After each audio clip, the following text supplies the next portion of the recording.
그러므로 다윗이 그곳을 떠나 아둘람 굴로 도망하며 그의 형제와 아버지의 온 집이 듣고 그리로 내려가서 그에게 이르렀고 환난당한 모든 자와 빚진 모든 자와 마음이 원통한 자 다 그에게로 모였고 그는 그들의 우두머리가 되었는데 그와 함께한 자가 400명 가량이 있더라. 아멘. 하나님 사랑하는 거, 이웃 사랑하는 것이 하나님 성경의 핵심이라고 그랬죠.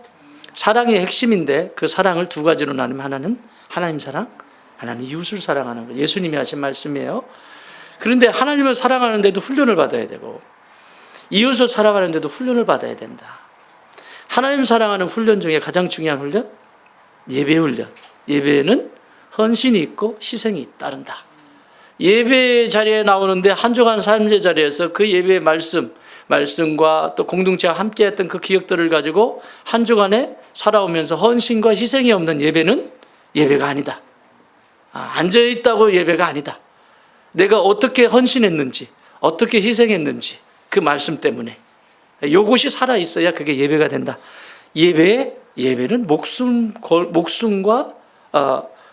걸 만한 충분한 가치가 있는 내 목숨과 바꿀 수 있는 것이 예배다. 예배를 우습게 여기면 안 된다. 하나님 사랑하는 첫 번째 길이에요. 두 번째는 말씀이에요. 말씀 훈련이에요. 말씀을 가까이 하고 그건 하나님의 나를 향한 사랑의 고백이니까 그 사랑에 기록되어 있는 말씀을 보면서 감격해야 하고 그 말씀 때문에 새로운 힘을 얻게 되고 내 영혼이 솟게 되어지고 또 관계가 회복이 되어지고 이 말씀을 통해서 훈련을 받게 돼요. 그게 하나님을 사랑하는 방법이에요. 제일 무서운 이단이 뭐라고요? 나름대로라고 하는 이단이에요. 또 그런 길을 내시면 안 돼요. 그런 대로를 내면 안 돼요. 그 나름대로만큼 무서운 건 없어요. 이 길을 내야죠. 무슨 대로? 말씀대로, 은혜대로. 그런 큰 길을 내십시오. 아멘. 큰 길을 내는 건 쉽지 않잖아요. 그렇지만 그 말씀이 살아있고 내 안에 은혜가 생명이 되고 역사가 일어나는 그게 말씀 훈련이에요. 이게 하나님 사랑하는 거예요. 두 가지. 이웃을 사랑하는 거 첫 번째 공동체. 함께 이웃이라고 하는 것은 나와 너라고 하는 존재가 가장 소단위로 만나서 이게 가족서부터 시작이 되는 거죠. 공동체는 이게 교회 공동체로 그리고 대한민국이라고 하는 공동체로 가죠. 이 공동체 속에서 나하고 똑같은 사람이 몇 명이나 될까요? 공동체에서. 또 하나는 마지막 이웃을 사랑하는데 선교하고 전도하는 생명훈련. 생명이 생명될 수 있도록 훈련받는 거 굉장히 중요해요. 생명이 내 안에 살아있어야 돼. 그건 다음 시간에 다루도록 하고요. 오늘은 공동체예요. 여러분 공동체는 불편해요. 늘 그랬잖아요. 나와 너 한 사람이 더 늘면 불편하다고. 제가요 피정을 하면 제가 원래 10월 말이면 피정을 떠나는데 올해는 영 건너간 것 같고요. 아무도 없는 나를 알지 못하는 한적한 곳에 들어가 있어요. 산속에. 한 일주일 그곳에 있는 거죠. 불편하지 않아요. 그런데 한 사람만 더 늘면 불편해요. 공동체라고 하는 것은 불편을 전제로 하는 거예요. 그러나 그 불편보다도 더 큰 가치와 더 큰 의미가 있기 때문에 내가 더 성장할 수 있는 기회가 되기 때문에 그것을 인내하면서 조율하면서 성장의 기회로 삼았기 때문이지 공동체는 불편해요. 그런데 불편한 것 때문에 쉽게 선택을 합니다. 이거 싫으면 버려요. 요즘은 그래서 쉽게 버리잖아요. 나 너하고 안 살래. 휙. 너하고 살아보니까 별로 재미없어. 휙. 내가 너 이런 줄 알았는데 휙. 다 던져가지고 지금 고물가게 굉장히 많아요. 버려진 고물들이. 너무 쉽게 생각하는 거죠. 너무 쉽게. 불편해요. 편한 사람 아무도 없습니다. 이 세상에.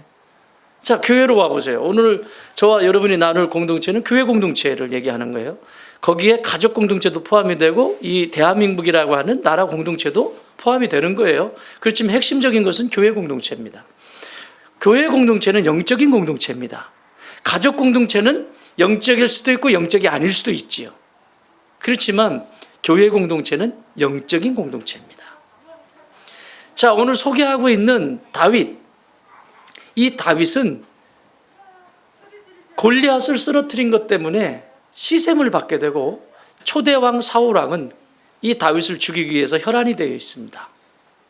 그래서 자신의 생명을 부지하기 위해서 저 가드 땅으로 갔어요.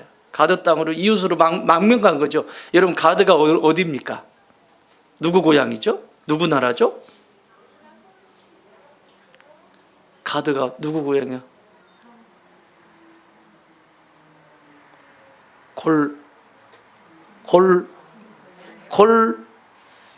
골리앗의 나라고 골리앗의 고향이에요.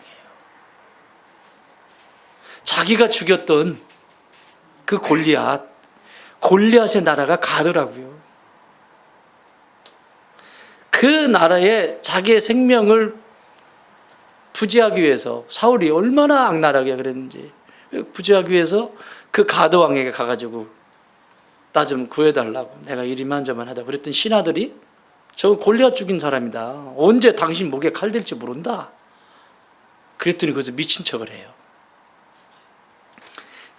벽을 벽대 긁고 미친 척하면 침을 제일 들으면서 미친 척을 해. 그 앞에 지금 우리 22장 시작하면서 그러므로 다윗이 그곳을 떠나라고 할 때 그곳이 바로 가드 왕이 앞에서 미친 척한 거예요.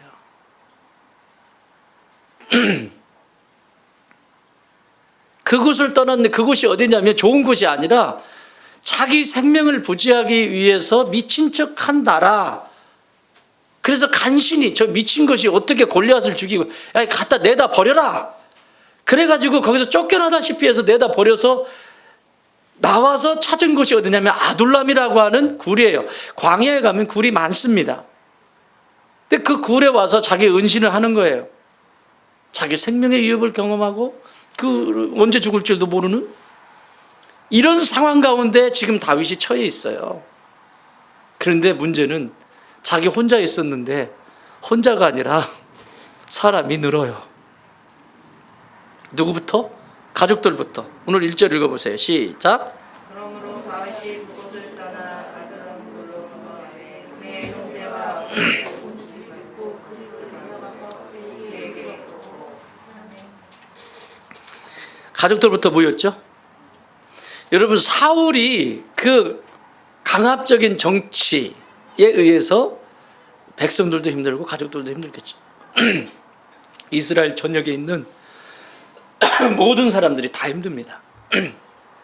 그런데 생각해 보세요. 다윗이 도망갔는데 사울이 가족들 가만히 놔뒀겠습니까?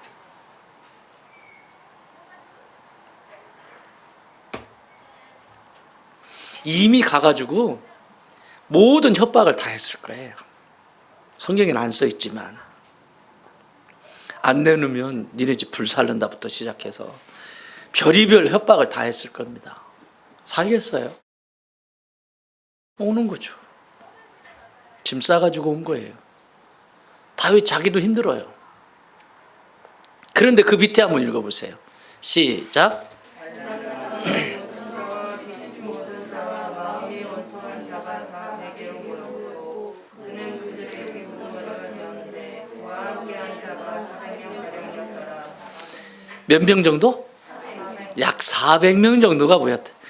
우와, 여러분, 한 사람만 늘어도 힘들어요. 그렇죠? 근데 이게 400명 모였는데 400명이 다윗을 이해하고 다윗을 아끼고 다윗을 사랑하고 다윗의 말이라면 순종하고 다윗의 삶에 유익을 주는 존재들이 아니라고 하는 것을 성경은 큰 소리로 외치고 있습니다. 다윗에게 도움을 준 존재들이 아니라 다윗이 섬겨야 될 존재들이라는 거예요. 교회 공동체는 어떤 곳이냐? 여러분이 교회에 연수가 더해지고 교회 직분을 받으면 여러분이 섬김을 받는 것이 아니라 목사부터 시작해서 내가 섬겨야 할 곳이 어딘지를 찾는 거예요. 이건 이 사람들은 다윗을 도울 수가 없어요. 자, 여기 원통하다라고 하는 말은 원래는 마라입니다. 마라 여러분 많이 들어보셨죠? 마라. 쓴물이 나왔던 마라. 또 나오미가 뭐라 그래요? 나를 이제 말하라 해라. 이제 나를 말하라. 그렇게 했잖아요. 쓰다는 뜻이에요. 쓰다는 뜻.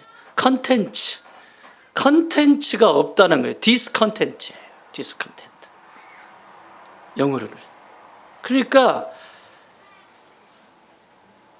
내가 없는 거야. 이거는 마음의 상처를 얘기하는 거예요. 얼마나 억울하고 그러면 마음의 큰 고통 때문에 감사라고 하는 것이 요만큼을 찾을 수가 없어요. 다 불평거리지. 이게 마음이 원통한 자들이에요. 마음이 원통한 자들. 이게 컨텐츠가 없어. 자기의 색깔이 없다고. 디스컨텐츠. 없어. 여러분 배우자 만나실 때 처음에 만날 때부터 불평거리가 나왔나요? 이보다 더 좋을 수는 없다 그랬잖아요. 교회도 마찬가지예요. 처음에 내가 교회를 결정할 때 이보다 좋을 수는 없다. 슬슬 뭐가 생겨요? 불만이 올라요. 왜 그럴까요? 마음에 상처와 이 컨텐츠가 없기 때문에, 자기의 하나님과의 내 관계 속에서 컨텐츠가 없기 때문에 문제가 생기는 거예요. 써요. 쓴 물이 나와요. 불평을 쏟아내고 원망을 쏟아내고 이렇게 돼. 이게 지금 다윗에게 지금 모여 있는 사람들이에요. 두 번째 대상, 환난당한 자, 마초크예요. 마초크는 스트레스는 스트레스인데 디스트레스. 그러니까 완전히 억압하고 눌려져 있는 상태를. 이건 정신적인 문제예요. 그러니까 심리적인 문제, 정신적인 문제. 이거는 완전히 누르면, 여러분 스트레스를 받으면 관점의 시야가 넓어요, 좁아져요? 이거밖에 모르잖아요. 요 얘기를 하는 거예요. 지금 마초크라고 하는 건 원래는 이렇게 봤던 것이 스트레스를 받으면서 딱 좁아지는 거예요. 안 돼! 이렇게. 요런 사람들이라고, 지금 이 환난 당한 사람들이. 요런 사람들이 다윗에게 모였다고요. 이건 심리적인 문제예요. 그래서 심리적으로 스트레스를 받으면 자꾸 그 자리에 앉아 있거나 그 자리에 머물러 있으면 시야가 점점 좁아지고, 그리고 다른 것을 볼 수 있는 눈이 없기 때문에 계속 갈등을 일으킵니다. 그래서 내가 현재 있는 익숙한 것으로부터 스트레스를 많이 받는다 그러면, 현재 익숙해 이게, 그러면 거기서 훌쩍 떠나야 돼요. 뭔가 다른 곳으로. 내가 지금 현재 하는 일에 집중해서 하다 보니 이 일 때문에 내가 스트레스를 너무 많이 받았어. 그래서 그것과 상관이 없는 어떤 다른 것을 선택해서 해보는 거죠. 그렇죠? 하루 종일 이거 깎아봐.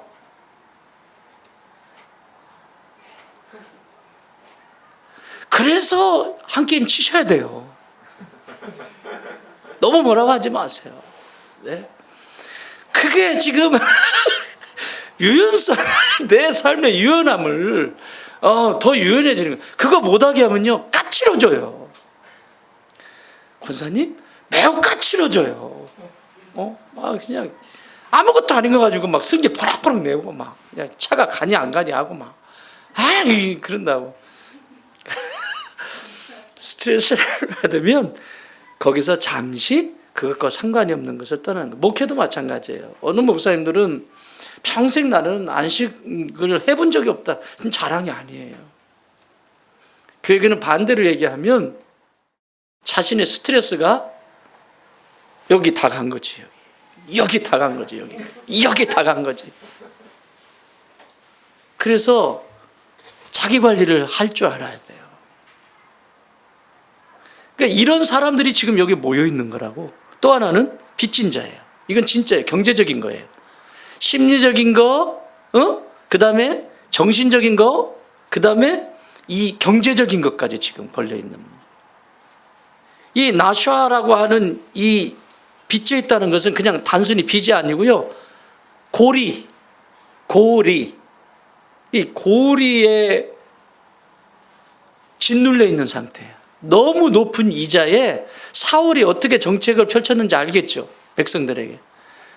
갚을 길이 없는 거야. 제가 아는 목사님이, 이분은 목사님 될 생각이 없어요. 저도 그렇긴 하지만 어쨌든 목사님이 나는 될 거야 이런 생각을 해본 적이 없어. 근데 사업을 엄청나게 해서 지금도 자기는 사업하면 이게 막 머리가 확확 돌아간대. 참 제주다. 근데 가까이 계세요?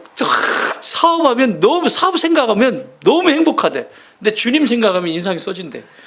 그럼 그 길로 가시지. 그랬더니 아니야, 나는 가고 싶은데요, 내가 그때 서운한 게 있어서 그래요. 뭔 서운했냐 그랬더니 사업을 하다가 하나님이 부르셨어. 이 집안에 이분밖에 예수님을 안 믿었는데 하나님이 이제 이게 막 가니까, 사업을 하다 보면 돈이 생기고 그러다 보면 이제 막 가잖아요.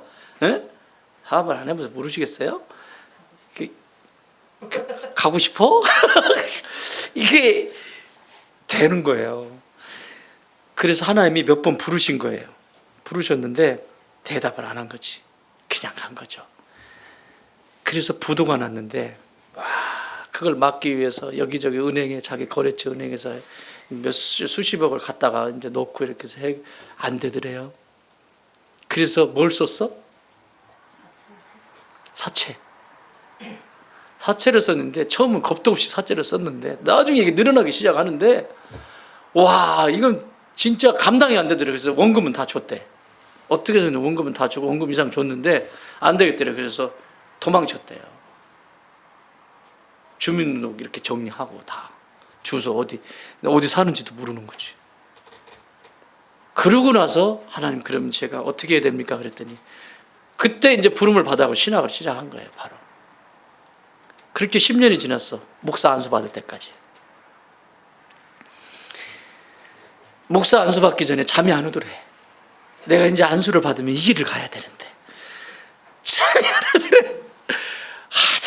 그래서 받기 전에 한 달 전부터 기도했대. 하나님, 제가요 안수 받기 전에 저 깡패들이 그전에도 수도 없이 다닌다는 소리를 들었대요. 자기 찾아서 나를 찾으면 그때는 저는 도망쳐서, 가족들하고 도망쳐서 가족들 잘 먹이고 잘 살리면서 그러고 목회 안 하고 살랍니다.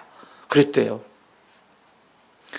덕이 안 되지 않습니까? 목사가 됐는데 그 깡패가 와가지고, 나는 안 갚은 건 아닌데 원금 이상으로 갚긴 했는데 이게 막 고리로 올라가니까 내가 뭐 양심에 그렇게 걸리는 건 아니지만, 그래서 저는 목회 못 합니다. 덕이 돼야죠. 그래서 목회를 어떻게 하겠습니까? 그렇게도 한 거예요. 그런데요, 목사 안수 받기 전 일주일 전에 왔다 갔대. 일주일 뒤에 안수 받은 거야. 지금까지 아무 일이 없는 거죠. 할렐루야. 여러분, 일 아니라고 그렇게 하시는데, 이분은 피를 말리는 거예요. 목회의 길을 걸어갈 것이냐, 아니면 내가 사업을 다시 할 것이냐. 지금도 얘기하다 보면 그런다니까. 나는 사업하면 나 진짜 막 기쁨이 올라온대. 막 지금도 막 그 희열이 느껴진대, 그 사업. 근데 목회하면 참, 목사님, 성도들이 걱정이네요. 그랬더니 나도 걱정스럽대. 자기가 봐도 걱정스럽대. 어떻게 해야 될지. 근데 하나님 부르신 걸 어떻게 해요? 그렇게 쓰시겠죠, 그분. 여러분, 이 골이라는 게 이렇게 무섭습니다.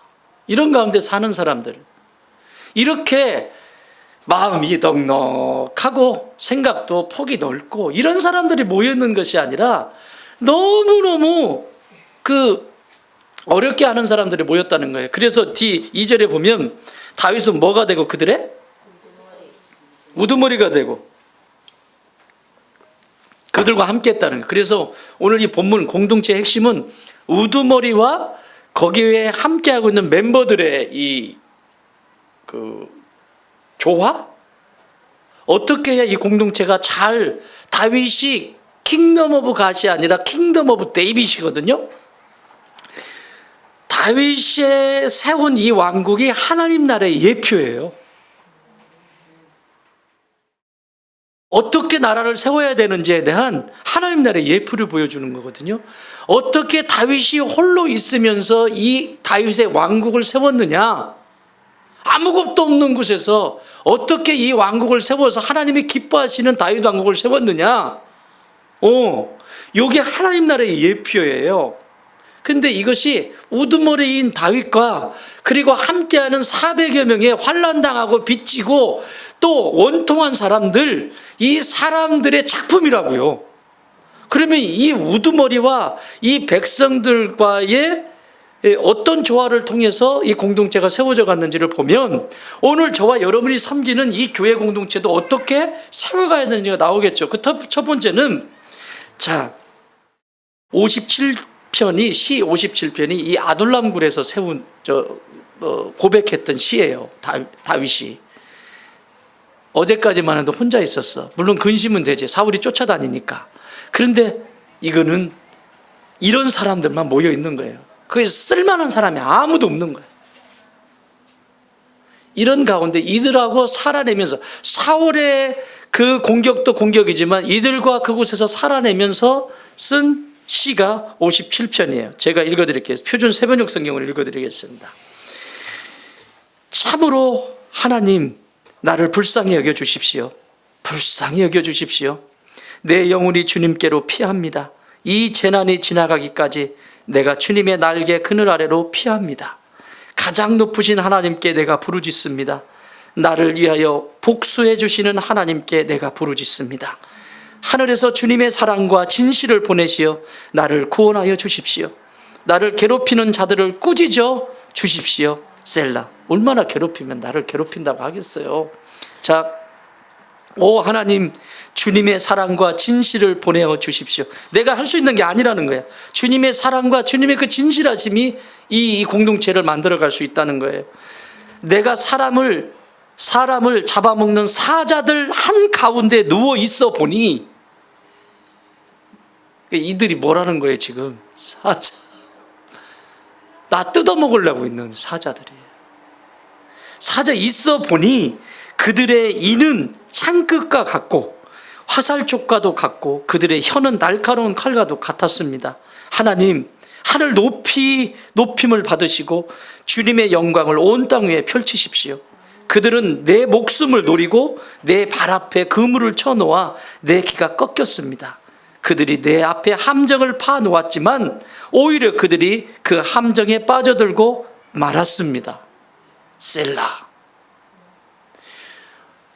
처음에 400여 명이 모였겠지만 거기에서 또 있다가 별 볼 일 없네 도망간 사람도 있을 거고 다윗을 실컷 욕하고 그렇게 떠나버린 사람도 있겠죠. 그 마음을 심정을 그대로 표현하고 있는 거예요. 그리고 나서 뭐라고 고백하냐면 7절에서 하나님 나는 내 마음을 정했습니다. 어떻게 정했대요? 나는 내 마음을 확실히 정했습니다. 내가 가락에 맞추어 노래를 부르겠습니다. 할렐루야. 이 어려움이지만 내 입가에 찬양이 끊이지 않게 하여 주옵소서. 하나님을 신뢰하고 믿고 따르면서 하나님의 이름만을 높이게 하여 주옵소서. 이게 다윗의 고백이에요. 무슨 얘기냐? 공동체는 우두머리의 절대적인 믿음으로 시작합니다. 우두머리의 절대적인 믿음으로 시작해요. 하나님을 향한 믿음. 가정도 마찬가지죠. 영적인 가정이라면 가정 속에 가장이 하나님을 향해서 절대적인 믿음을 가지고 있을 때 그 다음에 가족들과 교회 공동체의 식구들은 그 믿음을 가진 우두머리를 신뢰하게 되어 있습니다. 그래서 믿음과 신뢰예요. 우두머리는 하나님을 향한 철저한 믿음이 있어야 되고 백성들은 이 믿음을 가진 우두머리를 신뢰할 때 공동체가 세워져 가기 시작하는 거예요.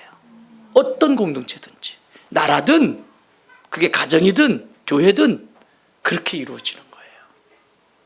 다윗은 절대적으로 하나님 앞에 이렇게 말을 하는 거예요. 내가 정했대잖아요. 죽음 앞에서 주님의 이름을 부르며 선포하잖아요. 나는 정했습니다. 하나님, 나는 내 마음을 정했습니다. 나는 내 마음을 확실히 정했습니다. 내가 가락에 맞춰 주님을 높이겠습니다. 또 이 아둘람굴에서 지은 시가 142편입니다. 시 142편인데 거기에 이렇게 기록되어 있습니다. 142편 1절 나는 소리를 높여서 주님께 부르짖습니다. 나는 소리를 높여서 주님께 애원합니다. 내 억울함을 주님께 호소하고 내 고통을 주님께 아뢰입니다. 내 영혼이 연약할 때에 주님은 내 갈 길을 아십니다. 사람들은 나를 잡으려고 내가 가는 길에 덫을 놓았습니다. 덫을 얼마나 많은지 여러분, 제가 늘 얘기하죠. 저는 한 사람이에요. 리더는 한 사람이죠. 여러분 눈 2개씩 가지고 계시죠. 10명이면 20개야.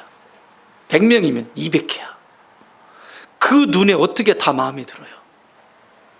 그렇죠? 있을 수 없는 일이에요. 이거는요, 불가능한 일이라고요. 그래서 내가 환난당한 자인지, 내가 마음이 원통한 자인지, 빚진 자인지 내 자신을 들여보는 게 이렇게 중요한 거라고요. 계속 이제 그렇게 움직이는 거예요. 자, 2절에서 말합니다. 내 억울함을 주님께 호소하고 내 고통을 주님께 아뢰입니다 라고 했어요. 4절에서 이렇게 말합니다. 아무리 둘러보아도 나를 도울 사람이 없습니다. 내가 피할 곳도 없습니다. 나를 지켜줄 사람도 없습니다. 주님, 내가 주님께 부르짖습니다. 주님은 나의 피난처요, 사람 사는 세상에서 내가 받은 분깃은 오직 주님뿐이라고 하였습니다. 믿음. 세상이 아무리 뭐라고 해도, 어떤 상황 속에 있어도 가장은, 우두머리는 하나님을 향한 절대적인 믿음이 흔들리면 안 됩니다. 여러분 가정에서도 마찬가지예요. 가정이 흔들리면 다 흔들립니다. 교회도 마찬가지예요. 목사가 흔들리면 다 흔들립니다. 교회 속의 리더들도 마찬가지입니다. 내가 형제를, 자매를, 목장을 섬기는 리더의 자리에 있다면 절대적인 믿음이 있을 때 그 믿음이 있는 자를, 우두머리를 신뢰하며 따르게 돼 있어요. 그래서 공동체가 세워지게 돼 있고 건강하게 성장하게 되어 있습니다. 여러분, 신천지에 알곡구르기라고 하는 것이 있어요. 신천지에 자기는 처음 신앙을 가졌는데 자기의 스트레스 받아갖고 국악을 전공하는데 엄마 아빠가 막 품을 팔아서 이 공부를 시키는 거예요. 국악에 소질이 있으니까. 그러니까 뭐 허드렛 일 하시면서 얘를 공부를 시키고, 동생이, 밑에 동생이 있는데 밑에 동생은 좀 시원찮았나 봐요. 얘한테, 이 딸인데 큰아이한테 올인하신 거죠. 얘 입장에서 얼마나 스트레스겠어요. 그렇게 대학에 들어갔어요. 엄마 아빠 오실 때마다 손은 거칠고 얼굴은 헬쑥해지고 자기를 위해서 헌신하시는 그 모습이 너무 마음이 아픈 거죠. 나 공부 안 할래. 근데 이 스트레스를 어떻게 하지? 그런데 마침 자기네 학교에 그런 스트레스, 그런 거 가지고 있으면 안 된다고, 병 생긴다고 탁 초청해가지고 심리검사 해준다고 탁 해가지고 탁 해서 나중에 가서 공부를 시작했잖아요. 신천지랑 막 안 가요. 보통 일반 사람들도 너무너무 잘해주는 거죠. 그런데 이 사람이 최고 초고속으로 이제 올라간 거죠. 결국은 신천지에 빠진 거죠. 엄마 아빠가 신앙도 없는 분인데 이게 이단이라는 거 알고 안산에 있는 상담센터에 가서 했는데, 왜 그게 진리인데 엄마 아빠는 나를 못 믿게 하냐고, 왜 나를 붙잡아 놓냐고, 왜 나를 이렇게 못 살게 하냐고 막 울고불고 그래요. 그분이 진짜지 막 하면서 막 이제 미치는 거죠, 엄마 아빠. 그렇게 해서 계속 상담을 받으면서 그곳으로부터 나오게 됐어요. 그리고 진짜 믿음을, 진짜 진리를 알게 된 거죠. 이분이 이야기해요. 자기는 지금 얼마나 행복한지 몰라. 근데 이분이 뭐라 하냐면 알곡구르기라는 게 있대. 알곡구르기. 쭉정이 알곡이 있잖아요. 그분들도요, 아무거나 선택하지 않아요. 눈 흐리멍텅하고 이런 사람 안 골라요. 여러분, 하나님도 그런 사람 쓰지 않아요. 맨날 보여도 안 해. 눈빛이 살아있고 빠릿빠릿하고 그 하나님이 말씀하시면 탁 귀담아 듣고 순종하고 착착착 이러지, 쓰지. 맨날 보여도 이분들도요 안 고른다니까. 이게 알곡구르기래요. 알곡구르기 4가지 원칙이 있대요. 4가지 원칙. 이런 사람이 알곡 딱 걸린대. 이게 타겟이래, 타겟. 첫 번째, 말씀에 은혜 받지 못하는 자. 딱 들어본다는 거지. 교회에 가면서 목사님 말씀 영 아니야? 말씀이 그래 맨날 했던 얘기 또 하고 했던 얘기 또 하고 맨날 그런 얘기 하고 그리고 심지어는 막 설교 막 뺏겨가지고 하고 막 이런데 말씀에 은혜 받지 못한 자들이 첫 번째 타겟이에요. 여러분은 안 걸리겠죠? 아멘 소리 굉장히 크게 하는데. 두 번째, 목사님과 교회에 대해서 불평 많은 자. 우리 목사님은 진짜 목사인지 도대체 뭐야 응? 얼굴 저 머리에 포마드만 바르고 다니면 다야 막 하면서 막 목사님 욕하고 우리 교회는 불만을 늘어놓고. 두 번째 타겟 걸려드는 거예요. 이러면 왜?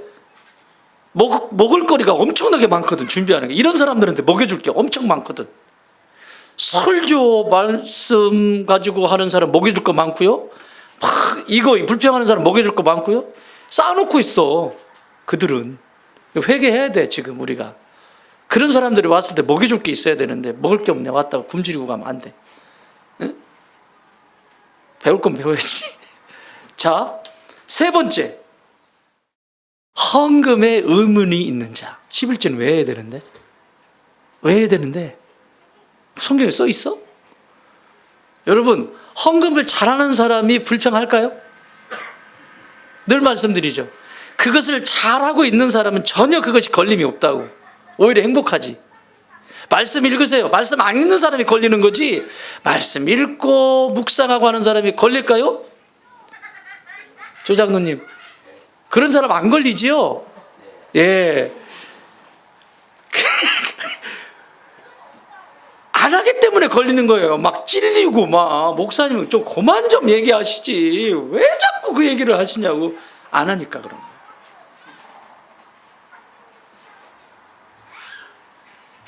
타겟 세 번째라. 네 번째, 기가 얇은 사람. 무슨 얘기면 팔랑귀야. 휙 갔다가 여기 휙 갔다가 휙 갔다. 요건 먹거리. 요 네 가지 영역은 알곡이래. 그들이 말하는 알곡이야. 그러니까 조금만 건드리면 안으로 쏙 들어와가지고 아주 기가 막히게 먹여가지고 살 딱 찌워가지고 쓰기에 좋은, 힘쓰기에 좋은. 사랑하는 여러분, 이것과 정반대의 삶을 사십시오. 네. 이런 것들이 올라올 때 누구의 문제다? 나의 문제지 어떤 것의 문제도 아니다. 내 영성의 문제지 어떤 것의 문제도 아니다. 진짜 사기를 치거나 진짜 심각한 문제가 있거나 합법적인 문제가 생기면 그건 아니죠. 그건 당연히 해결해야 되죠. 교회가 나서서 해결해야죠. 리더들이 나서서 해결해야죠. 그렇지만 그것이 아니라면 그건 내 문제야. 다 내 문제야. 이게 믿음과 절대적인 하나님을 향한 다윗의 우두머리인 다윗의 믿음과 그 믿고 따르는 백성들의 신뢰관계가 안 될 때, 믿음이 사라지거나 우두머리가 믿음이 없거나, 그러니까 이 같이 따르는 사람들이 신뢰할 수 있겠어요? 어디로 흔들릴지 모르는데. 그 공동체가 되지 않는 거예요. 두 번째는요, 우두머리에게 제일 중요한 건 하나님의 사랑이에요. 그 믿음이 있다면 우두머리에게 가장 중요한 건 사랑에 감격해서 사는 거예요. 그때 함께하는 백성들이 치유가 일어나요. 우두머리에게 제일 필요한 건 사랑이에요. 이 아둘람굴에 있으면서도 다윗이 외쳤던 고백을 들어보세요. 다윗이 하나님을 사랑했던 가장 최고의 순간이 있어. 최고의 순간. 그때가 언제일까요? 다윗이 하나님을 최고 사랑했을 때. 범죄했을 때예요. 하나님을 떠나고 나서 나단 선지자에 의해서 회개하고 돌아왔을 때, 그때 제일 사랑하는 순간이에요. 골리앗을 쓰러뜨렸을 때보다 더 사랑했던 건 그 순간이에요. 나단 선지자를 죽이지 아니하고, 그 말씀을 죽이지 아니하고, 그 말씀을 그대로 받고 밤새워 하나님 앞에 부르시면, 그게 시 51편이에요. 시 51편에서 이렇게 고백합니다. 하나님, 주님의 한결같은 사랑으로 내게 자비를 베풀어 주십시오. 주님의 크신 긍휼을 베푸시어 내 반역죄를 없애주십시오. 자기가 반역죄를 저질렀다는 거죠. 밧세바를 범한 것이 단순한 사건이 아니라 반역죄라는 거지. 하나님을 향해 반역을 행했다는 거죠. 이것만큼 하나님을 사랑하는 고백이 없어요. 반역죄를 했습니다. 3절에서 나의 반역을 내가 잘 알고 있으며 내가 지은 죄가 언제나 나를 고발합니다. 6절 마음속에 진실을 기뻐하시는 주님, 제 마음 깊은 곳에 주님이 지혜를 가르쳐 주셨습니다. 7절 우슬초로 나를 정결케 해주십시오. 내가 깨끗하게 될 것입니다. 나를 씻어주십시오. 내가 눈보다 더 희게 될 것입니다. 그렇게 얘기하고 10절로 넘어가서 하나님 내 속에 깨끗한 마음을 창조하여 주시고 내 속을 견고한 심령으로 새롭게 하여 주십시오. 11절 주님 앞에서 나를 쫓아내지 마시며 주님의 성령을 나에게서 거두어 가지 말아 주십시오. 사랑의 고백이에요. 내 모든 사랑에 올인하는 대상은 오직 하나님 한 분밖에 없습니다. 이 사랑의 고백이에요. 리더는 하나님이 늘 가까이에 이렇게 계셔야 돼요. 가정의 리더든지 한 나라의 지도자든지 교회의 지도자든지 리더는 하나님의 사랑 가까이에 있을 때 백성들이 치유가 일어나요. 아둘람굴에서 다윗이 그렇게 해요. 시 57편에 보면 이렇게 얘기해요. 57편 아둘람굴에 지었던 8절 이하에 보면 8절 내 영혼아 깨어나라 거문고야 수금아 깨어나라 내가 새벽을 깨우리로다.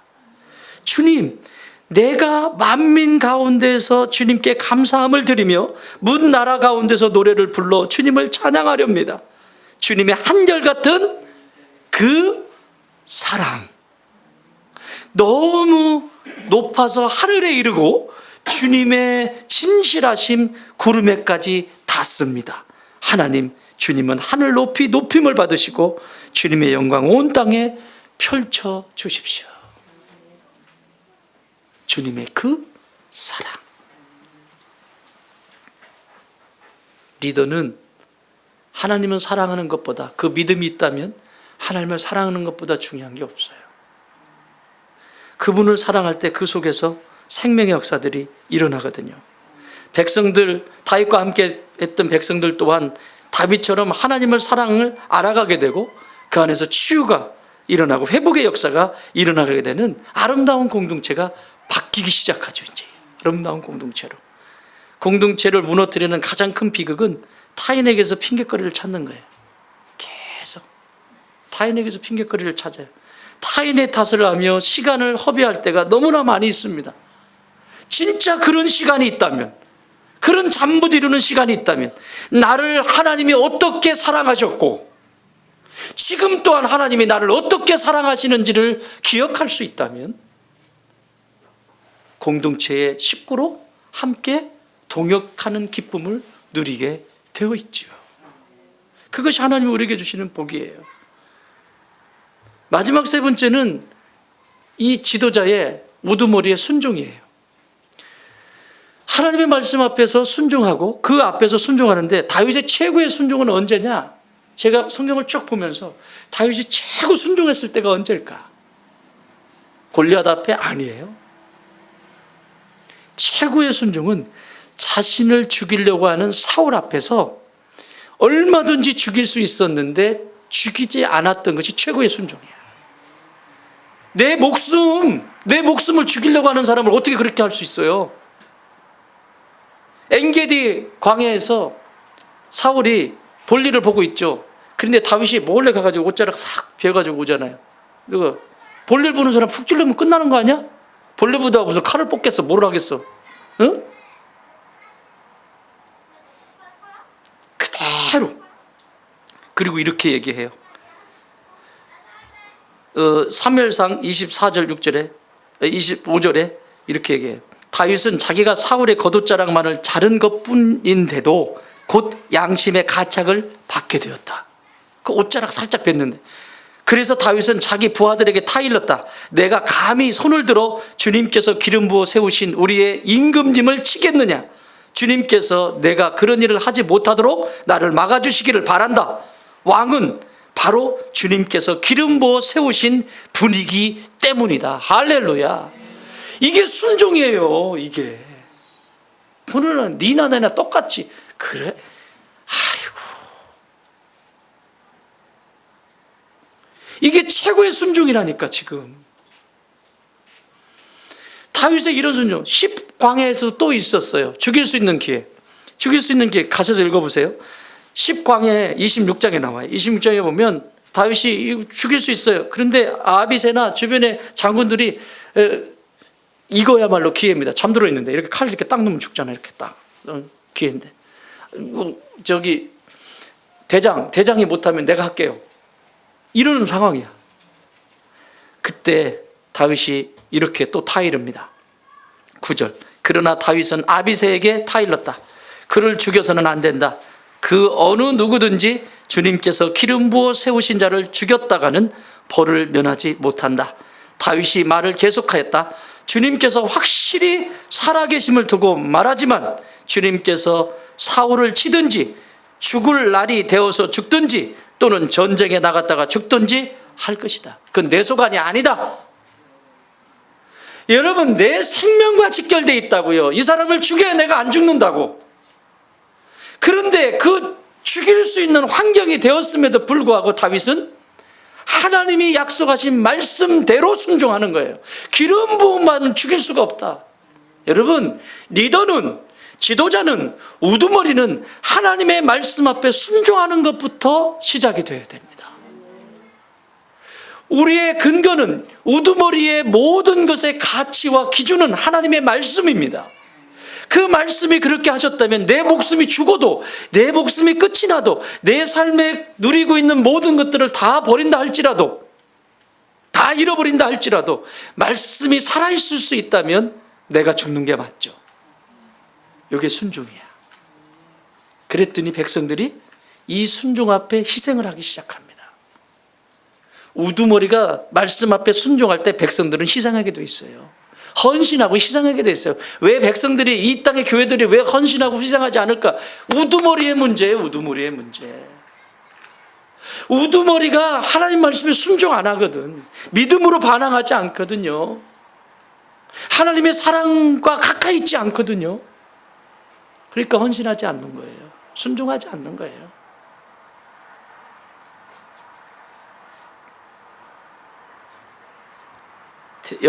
역대상 11장에 보면 블레셋 군대가 르바임 골짜기를 진치고 베들레헴을 포위해버렸습니다. 베들레헴이 어디예요? 예루살렘 근처에 있는 그 베들레헴, 다윗의 고향인데, 여러분, 이 베들레헴을 적들이 지금 차지하고 있어요. 그래서 다윗이 이기고 싶다는 얘기지. 저 베들레헴에 그 물을 한 모금 마셨으면 좋겠다, 이랬어요. 이기고 싶다는 말인데, 그 중에 이 아둘람 굴에서 그 환난당하고 빚지고 원통했던 이 사람 중에서 이제 장군이 돼 있는 거예요. 장군들이 돼 있는 거야. 이제 이걸 받으면서 이제 성장한 거지. 그 중에 새 용사, 새 장군, 이 장군이 적진의 화살을 뚫고 베들레헴에 가서 물을 떠가지고 와. 목숨을 내놓고 그걸 떠가지고서 이게 베들레헴에서 떠왔다고. 다윗이요, 땅바닥을 치면서 웁니다. 내가 몹쓸 짓을 했다고. 여러분, 이게 공동체의 아름다운 모습이에요. 리더는 그것 때문에 가슴 아파해야 되고, 우두머리는, 백성은 이 사랑과 이 신뢰와 이 사랑을 통해서 헌신하고 희생하는 거예요. 그때 공동체가 건강해지는 거예요. 니나 해라. 아무 일도 일어나지 않습니다. 아무 일도 일어나지 않습니다. 물을 떠가지고 온 거예요. 그 얘기를 이렇게 합니다. 역대상 11장 19절, 18절. 그러자 그 세 용사가 블레셋 진을 뚫고 나가 베들레헴의 성문 곁에 있는 우물물을 길어 가지고 와서 다윗에게 바쳤다. 그러나 다윗은 그 물을 마시지 않고 길어온 물을 주님께 부어드리고 나서 이렇게 말하였다. 하나님께서 보고 계시는데 내가 어찌 감히 이 물을 마실 수 있단 말이냐? 이 사람들의 생명의 피를 내가 어찌, 생명의 피, 그냥 단순한 물이 아니야. 생명의 피를 내가 어찌 마시겠느냐? 이것은 목숨을 걸고 다녀온 새 용사의 피다. 그러면서 그는 물을 마시지 않았다. 이 새 용사가 바로 이런 일을 하였다. 이게 아둘람 굴에서 나온 인물들입니다. 나는 우리 좋은 땅 교회 이런 인물들, 이런 지도자, 저부터 시작해서 이런 공동체가 되기를 바랍니다. 뭐만 하면 태클을 걸고, 뭐만 하면 자기 이야기하고, 기도 한마디 하지 않고, 이런 공동체는 무너져야 돼요. 이런 공동체는 더 가면 갈수록 고통입니다. 왜? 자신의 욕망과 야망을 채울 거거든. 그리고 자신의 뜻을 펼치기 위해서 자신의 뜻이 펼쳐지지 않으면 버릴 것이고, 자신이 원하는 대로 되어지면 거기에 붙어 있을 것이고, 계속 이것만 반복되는 거예요. 아무런 일도 일어나지 않습니다. 이 공동체 맨날 땜빵하다 마는 거예요. 맨날 땜빵, 이것저것. 이 얘기하고 마무리할까 합니다. 여러분, 국가대표와 조기축구 대표의 차이가 뭔지 아세요? 똑같이 공동체잖아. 축구, 어이 축구, 주전으로 뛰어보지도 못하고 맨날 물만 나는. 조기축구, 동네 축구와 국가대표의 차이가 뭐죠? 여러분, 쉽게 설명드려요. 조기축구에서 축구 좀 하는 사람 모아가지고 국가대표가 얘기하는 훈련을 그들에게 한다고 하면 어떨 것 같아요? 견뎌낼까요? 아무리 축구를 잘하는지 모르지만 국가대표 태극마크를 걸고 훈련하고 있는 국가대표에게 훈련하는 그 훈련의 방식을 동네 축구하는 조기축구에 그것을 적용을 하면 그게 견뎌내겠냐고. 못 견뎌내요. 그래서 튕겨나가는 거예요.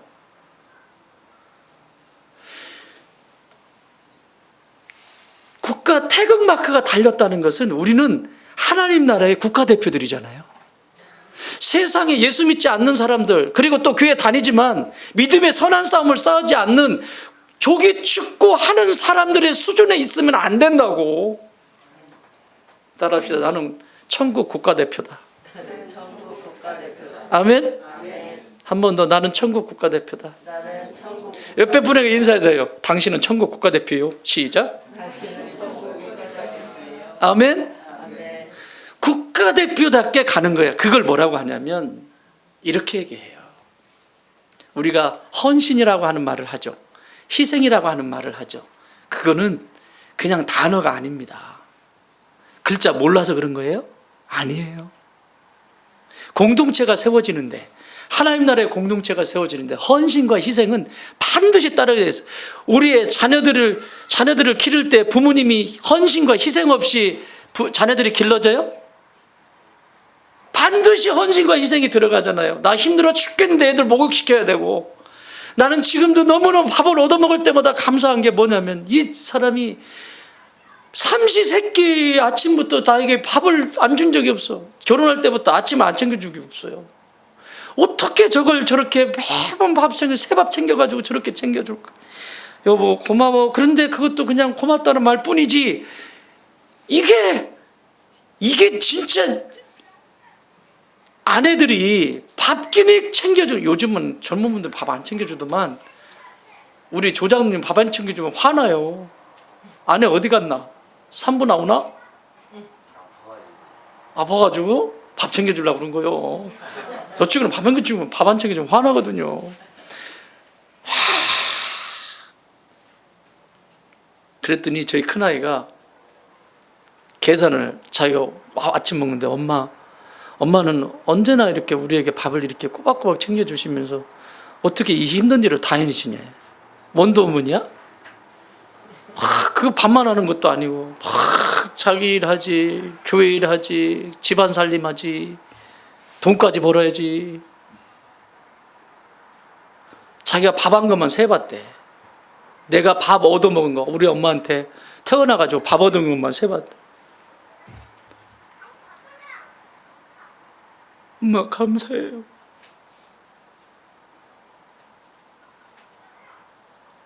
여러분, 헌신은 싫어도 하는 거야. 밥하는 게 날마다 좋아요. 야, 밥 시간 됐다. 밥 해야지. 야, 밥 해야지. 밥 해야지. 아이고 행복해. 밥 해야지. 밥 해야지.